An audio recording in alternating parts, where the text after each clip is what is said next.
نحمده ونستعينه ونستغفره ونعوذ بالله من شرور أنفسنا ومن سيئات أعمالنا من يهده الله فلا مضل له ومن يضلله فلا هادي له وأشهد أن لا إله إلا الله وحده لا شريك له وأشهد أن سيدنا ونبينا ومولانا محمدا عبده ورسوله صلى الله تعالى عليه وعلى آله وصحبه وبارك وسلم تسليما كثيرا أما بعد فأعوذ بالله من الشيطان الرجيم بسم الله الرحمن الرحيم يا أيها الذين آمنوا اتقوا الله حق تقاته ولا تموتن إلا وأنتم مسلمون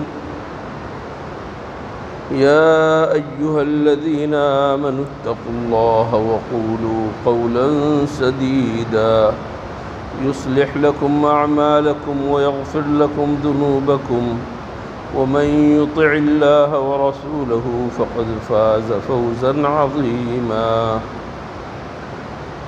صدق الله مولانا العظيم وبلغ رسوله النبي الكريم ونحن على ذلك من الشاهدين والشاكرين والحمد لله رب العالمين بزرگان محترم اور برادران عزیز، قرآن کریم کی دو مختلف مقامات سے دو آیتیں میں نے آپ کے سامنے تلاوت کی۔ اللہ جل شانہ سے دعا ہے اللہ تعالیٰ مجھے ان آیات سے متعلق ضروری مضمون کو صحیح طور پر بیان کرنے کی توفیق عطا فرمائے۔ اللہ جل شانہ ہمیں قرآن کریم پر اور حضور اکرم صلی اللہ علیہ وسلم کی تعلیمات و ہدایات پر، آپ کی سنتوں پر مکمل عمل کرنے کی توفیق عطا فرمائے۔ میرے دوستوں اور بزرگوں، اللہ تعالیٰ نے ہمارے اوپر جو سب سے بڑا انعام فرمایا ہے وہ انعام اسلام ہے۔ اللہ تعالیٰ نے ہمیں مسلمان بنایا، اللہ تعالیٰ نے ہمیں کلمہ پڑھنے کی توفیق عطا فرمائی، اللہ تعالیٰ نے ہمیں عقیدہ توحید کو اپنے سینے میں محفوظ کرنے اور عقیدے کے اوپر جمنے کی توفیق عطا فرمائی۔ اللہ جل شانہ کا جس قدر بھی شکر ادا کیا جائے کم ہے۔ اللہ تعالیٰ نے حضرت آدم علیہ السلام کو اور ان کے بعد دیگر تمام انبیاء اور رسل کو بنیادی طور پر اسی کام کے لیے بھیجا کہ لوگوں کو توحید کی طرف بلائیں۔ اللہ ایک ہے اور عبادت صرف اسی کی ہے، اس بات کی طرف دعوت دیں، اور اس کام کے لیے حضرات انبیاء کرام آئے، رسول اعظام آئے، اور آخر میں سید الرسل افضل الانبیاء حضرت محمد مصطفیٰ احمد مجتبیٰ صلی اللہ علیہ وسلم تشریف لائے، اور انہوں نے بھی یہی نعرہ لگایا، قولوا لا الہ الا اللہ، لوگو لا الہ الا اللہ کہو، اللہ کے سوا کوئی معبود برحق نہیں، اللہ کے سوا کوئی معبود برحق نہیں۔ اگر تم یہ کہہ لوگے تفلحو، تو تم کامیاب ہو جاؤ گے، تمہاری فلاح، تمہاری کامیابی اسی میں ہے۔ حضور اکرم صلی اللہ علیہ وسلم نے محنت فرمائی، جد و جہد فرمائی، اور بے تحاشا محنت، خوف و ہراس کے ماحول میں محنت، جان جا رہی ہے، مال کے اوپر اندیشہ ہے، اس طریقے سے حضور اکرم صلی اللہ علیہ وسلم نے محنت فرمائی، اور اس کے نتیجے میں مکہ مکرمہ میں یہ دین کچھ عام ہوا، لیکن عرصہ حیات تنگ کر دیا گیا۔ ان مسلمانوں کے اوپر زندگی تنگ کر دی گئی، اجیرن کر دی گئی، ان کو یہاں سے نکلنا پڑا چپکے چپکے۔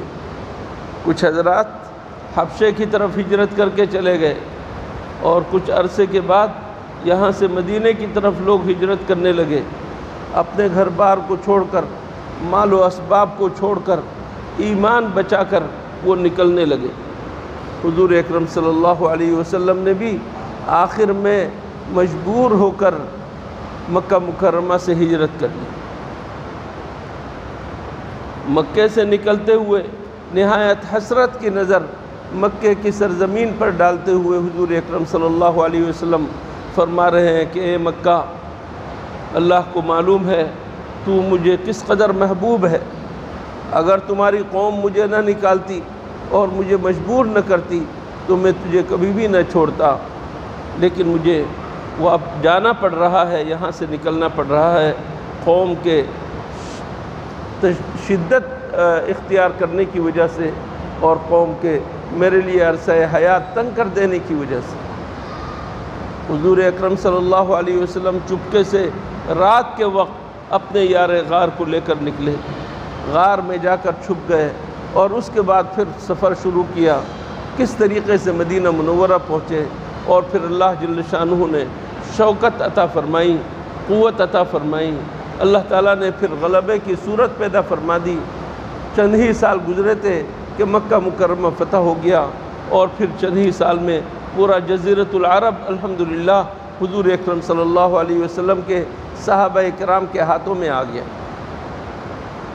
میرے دوستو، تاریخ بتانا مقصود نہیں، بتانا مقصود یہ ہے کہ لا الہ الا اللہ کی دعوت لے کر حضور اکرم صلی اللہ علیہ وسلم آئے تھے۔ کیا صرف اتنی ہی بات تھی کہ لا الہ الا اللہ کہہ کر بیٹھ جاؤ اور کسی کام کے کرنے کی ضرورت نہیں، لا الہ الا اللہ کے کچھ تقاضے ہیں، لا الہ الا اللہ کہنے کے کچھ تقاضے ہیں، کچھ ذمہ داریاں ہیں۔ اگر یہ تقاضے پورے نہ ہوں اور یہ ذمہ داریاں پوری نہ ہوں تو لا الہ الا اللہ کہنا نہ کہنا برابر ہے۔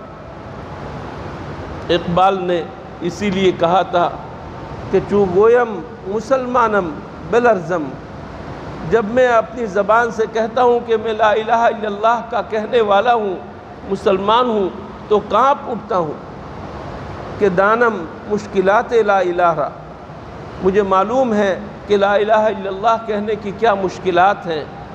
لا الہ الا اللہ صرف الفاظ سے الفاظ ادا کر دینے کا نام نہیں، لیکن پوری زندگی اس کے اوپر استقامت دکھانے کا نام ہے، اور استقامت سے بڑھ کر ہمت کی بات اور کچھ نہیں۔ میرے دوستو، میرے بزرگوں، اللہ جل شانہ نے حضور اکرم صلی اللہ علیہ وسلم کو توحید کی تعلیم کو دے کر بھیجا، اور حضور اکرم صلی اللہ علیہ وسلم نے توحید پھیلا دی۔ اس توحید کی حفاظت کا انتظام حضور اکرم صلی اللہ علیہ وسلم نے کیا۔ اس توحید کی حفاظت کا انتظام، اس توحید کا تقاضا اللہ جل شانہ کے لیے خالص عبادت کرنا، اس توحید کا تقاضا اللہ کے تمام حقوق کو ادا کرنا، اس توحید کا تقاضا اللہ جل شانہ سے خفیہ علانیہ ہر موقع پر اللہ سے ڈرنا۔ اس توحید کا تقاضا یہ ہے کہ آپ بڑی محفل میں موجود ہوں تو بھی اللہ کا خوف آپ کے دل میں ہو، اور اس توحید کا تقاضا یہ ہے کہ آپ اگر تنہائی میں بیٹھے ہوں، گناہ آلود زندگی بسر کرنے کا پورا اختیار آپ کے ہاتھ میں موجود ہو، اور آپ کے سامنے گناہ کے سارے راستے کھلے ہوئے ہوں، آپ گناہ کر سکتے ہوں، اس کے باوجود اللہ کے ڈر سے آپ ان گناہوں کو چھوڑ دیں۔ توحید کا تقاضا یہ ہے۔ توحید کا تقاضا وہ ہے کہ جس توحید کے تقاضے کو اللہ جل شانہ نے آسمانوں پر پیش کیا کہ اس کو قبول کر لو، آسمانوں نے انکار کر دیا۔ 7 زمینوں کو پیش کیا، زمینوں نے انکار کر دیا۔ پہاڑوں کو، جو مضبوط ترین مخلوق ہے اللہ تعالیٰ کی، پہاڑوں کو پیش کیا کہ تم اس امانت کو قبول کر لو، اس توحید کو قبول کر لو، اس کے تقاضوں کو قبول کر لو۔ پہاڑوں نے انکار کر دیا۔ کس نے قبول کیا؟ اس انسان نے قبول کیا۔ اس انسان نے اس توحید کے تقاضوں پر عمل کو قبول کیا۔ میرے دوستو، صرف لا الہ الا اللہ محمد الرسول اللہ کہنا نہیں ہے، بلکہ لا الہ الا اللہ پر محمد الرسول اللہ پر زندگی بھر کی زندگی کو اپنے ڈھالنا ہے، اپنی ساری زندگی کو ڈھالنا ہے۔ یہ ہے محمد عربی صلی اللہ علیہ وسلم کی غلامی کا تقاضا، رسول اللہ صلی اللہ علیہ وسلم کو خاتم النبیین ماننے کا تقاضا، اللہ کو وحدہ لا شریک ماننے کا تقاضا۔ اللہ نے آپ کو آنکھیں دی ہیں، یہ آنکھیں، ان سے آپ دنیا کی رنگینیاں دیکھ رہے ہیں، رونق دیکھ رہے ہیں، آپ کو پتہ چل رہا ہے کون سی چیز سفید ہے اور کون سی چیز کالی ہے، آپ کو پتہ چل رہا ہے کہاں پر زرق برق اور رونق ہے، یہ سب کچھ آپ دیکھ رہے ہیں میرے دوستو۔ لیکن اس آنکھ کو اللہ جل شانہ نے آپ کو جو آنکھیں دی ہیں دیکھنے کے لیے آپ کو اختیار دیا ہے، یہ اختیار آپ کو محدود انداز میں دیا ہے، یہ اختیار آپ کو محدود انداز میں دیا ہے، آپ کو لامحدود اس کو اختیار نہیں دیا کہ جہاں چاہو تم اپنی آنکھوں کو استعمال کرو۔ یہ توحید کے تقاضے کے خلاف ہے۔ جس ایک اللہ کو تم ماننے والے ہو اس کی اس صفت کو بھی تسلیم کرو کہ اس اللہ کو تمہاری ایک ایک حرکت کا علم ہے، تمہاری ایک ایک حرکت نہیں، ایک ایک سوچ کا علم ہے، ایک ایک تصور کا علم ہے۔ وَعِندَهُ مَفَاتِحُ الْغَيْبِ لَا يَعْلَمُهَا إِلَّا هُوَ وَيَعْلَمُ مَا فِي السَّمَاوَاتِ وَمَا فِي الْأَرْضِ۔ اللہ جل شانہ ہر چیز کا علم رکھنے والا ہے۔ کہاں پر پتا خشک ہو گیا، کہاں پر پتا ہرا بھرا ہے، اللہ جانتا ہے۔ کہاں چٹان ہے، کہاں دریا ہے، جانتا ہے۔ چٹان کے اندر کون سی مخلوق ہے، اللہ جانتا ہے۔ رزق کہاں پہنچانا ہے، اللہ جانتا ہے۔ اللہ کا علم اس قدر محیط ہے۔ صرف جانتا ہی نہیں، اللہ جل شانہ کو ایک ایک چیز پر اپنی پوری قدرت حاصل ہے۔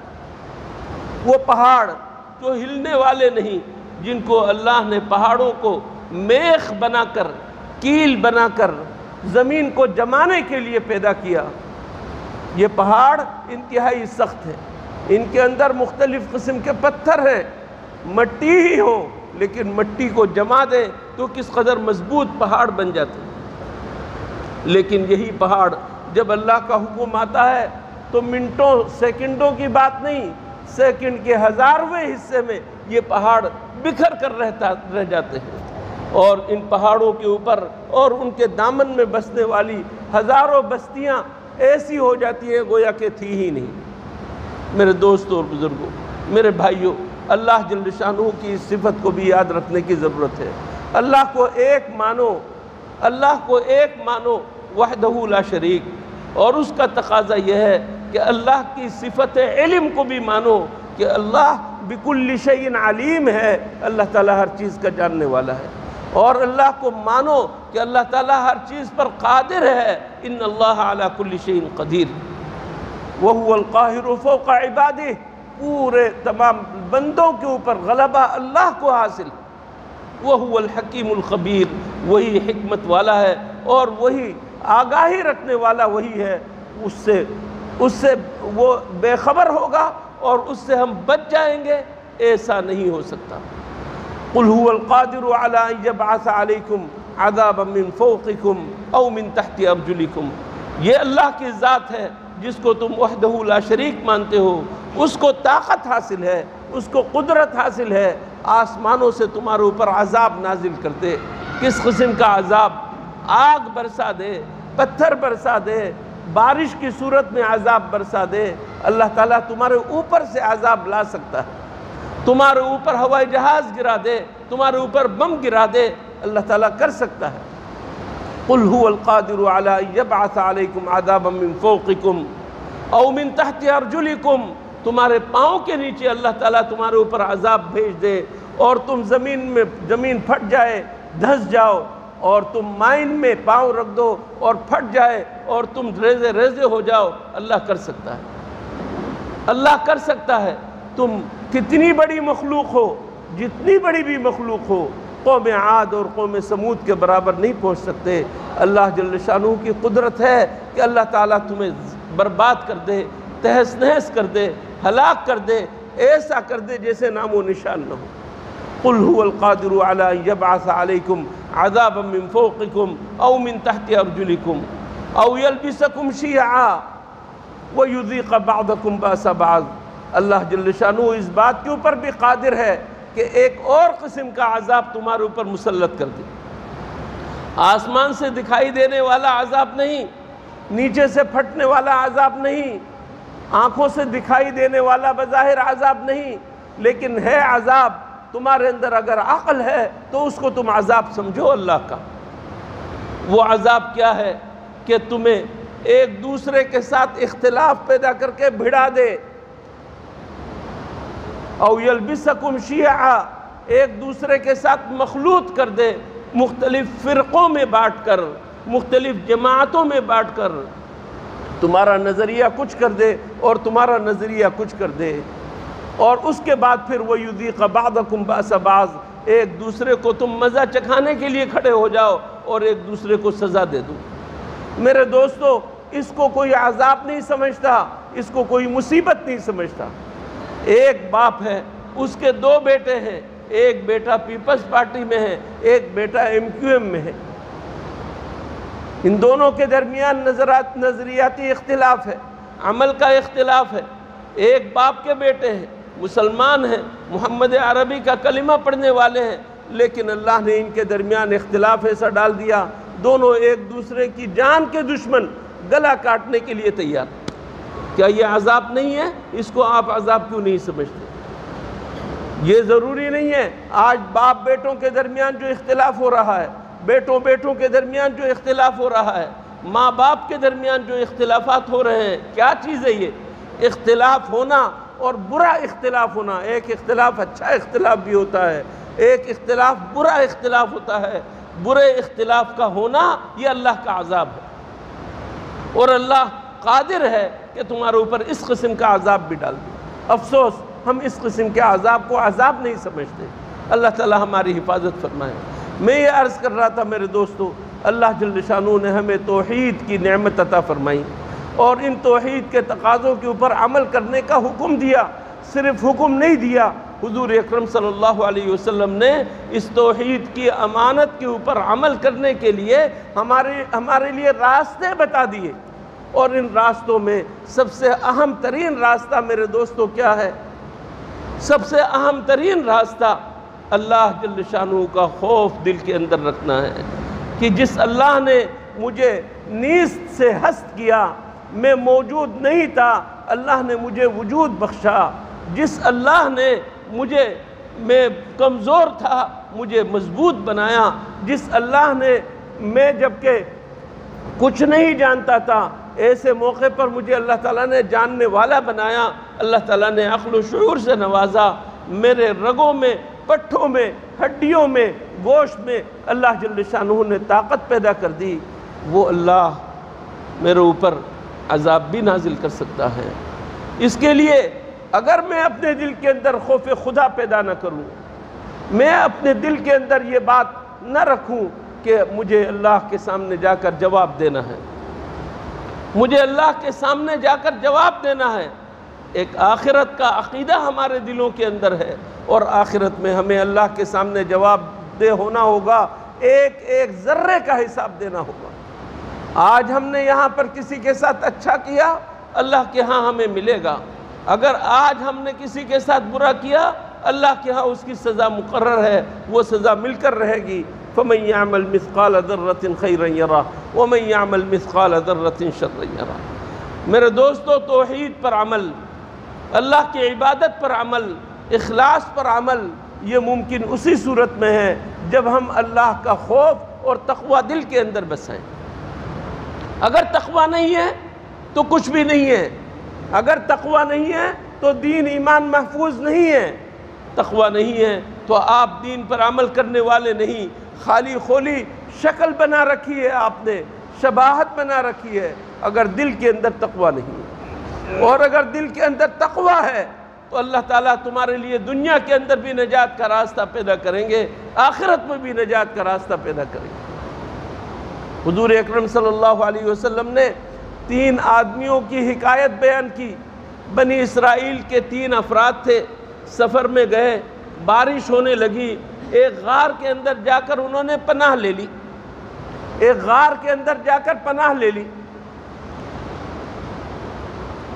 اللہ کا کرنا یہ ہوا کہ اس غار کے اوپر ایک چٹان لڑکھڑا کر آئی، اور وہ چٹان جو ہے اس غار کے اوپر آ کر فکس ہو گئی۔ اتنی بڑی چٹان کہ تینوں مل کر اسے ہٹا نہیں سکتے۔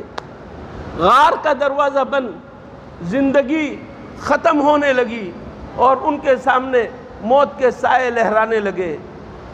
ایسے موقع پر ان کو اللہ یاد آیا، اور انہوں نے یہ طے کیا کہ اللہ جل شانہ کے حضور ہم اپنے انتہائی مخلصانہ جو عمل ہو اس کا واسطہ دے کر دعا کرتے ہیں۔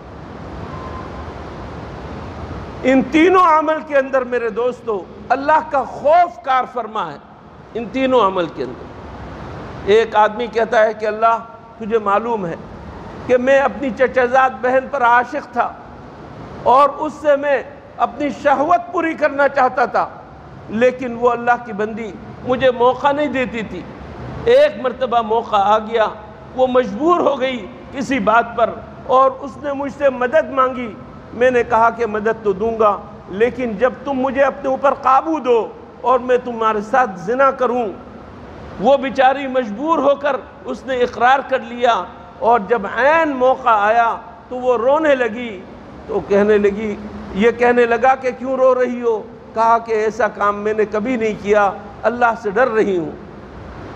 اس کے دل کے اندر ہتھوڑا پڑا، اور اس نے فوراً اس گناہ کو چھوڑ دیا۔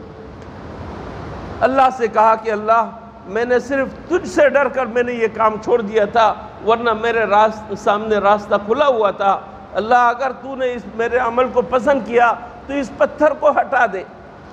اللہ جل شانہ نے اس پتھر کو تھوڑا سا ہٹا دیا، نکل نہیں سکتے تھے تینوں۔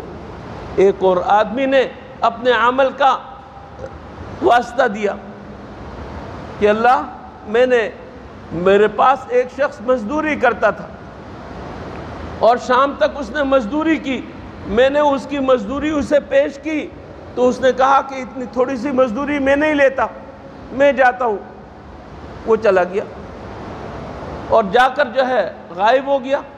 میں نے اس کے ان پیسوں کو اور اس مزدوری کو میں نے سرمایہ کاری کرنی شروع کر دی، اور اس سے میں نے جانوروں کے جانور، ریوڑ کے ریوڑ تیار کر دی۔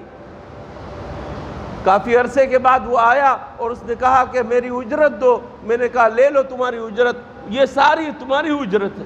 حیران رہ گیا، اور اللہ سے عرض کیا کہ اللہ میں نے اگر تمہارے خوف کی وجہ سے یہ کام کیا تھا، تمہیں ڈر کر یہ کام کیا تھا، تو ہمارے اوپر سے اس عذاب کو دور کر دو۔ اس طرح تیسرے آدمی نے بھی اسی طریقے سے واسطہ دیا۔